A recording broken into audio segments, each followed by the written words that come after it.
मनसूबासाजी और 26 नवंबर के धरने के पीछे फैज हमीद का हाथ। राना सनाउल्लाह कहते हैं 9 मई आर्मी चीफ के खिलाफ बगावत की कोशिश थी, मकसद इदारे पर दबाव डालना था। फैज हमीद के लेवल के आदमी को सिर्फ रिपोर्ट्स पर नहीं पकड़ा जा सकता। नाकाबिल तरदीद सबूत के बाद फैज हमीद की गिरफ्तारी का फैसला किया गया होगा। फैज हमीद को बानी पीटीआई के खिलाफ वादा माफ गवाह बनने पर भी माफी नहीं मिलेगी। यकीन से कह सकता हूँ फैज हमीद नवाज शरीफ से नहीं मिले।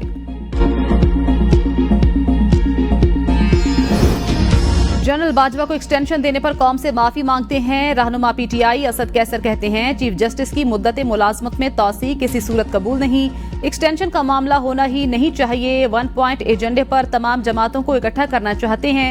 हुकूमत के दिन थोड़े, दिसंबर तक चीजें लपेटी जाएंगी। बानी पीटीआई का मुकदमा फौजी अदालत में गया तो भरपूर एहतजाज करेंगे।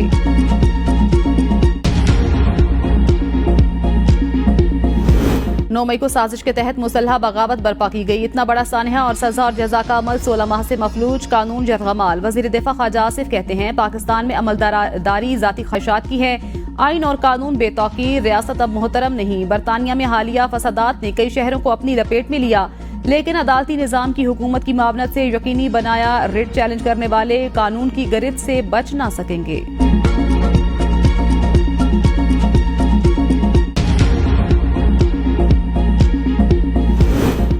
बानी पीटीआई का बरतानवी वजीर आजम से पाकिस्तान में जमहूरियत को खतरात पर आवाज उठाने का मुतालबा। बरतानवी टीवी को इंटरव्यू में कहा बरतानवी वजीर आजम और काबीना सोचे अगर उनका मैंडेट चुरा लिया जाए तो वो क्या महसूस करेंगे। सोचें अगर सिर्फ 18 सीटों वाली पार्टी आपका मैंडेट गस्ब कर ले। जमहूरियत को खतरात पर दुनिया बरतानिया की तरफ देखती है। मुझे 8 फीट के डेथ सेल में रखा गया है जिसकी मुस्तकिल निगरानी की जाती है। इबादत, मुतालिया और वर्जिश ने इन हालात में भी मुझे मजबूत रखा। मुस्तकबिल की जिद्दोजहद के लिए ज़हनी और जिस्मानी तौर पर तैयार हूँ।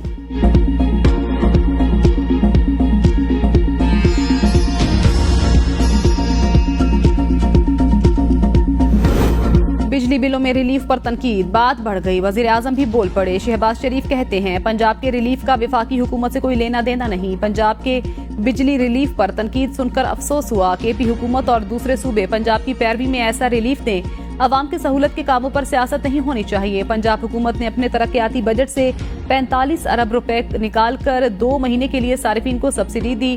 बिजली बिलों पर मुस्लिम लीग नून और पीपल्स पार्टी की क़यादत के तल्ख बयानात। वजीर आजम और पीपल्स पार्टी की क़यादत का राब्ता।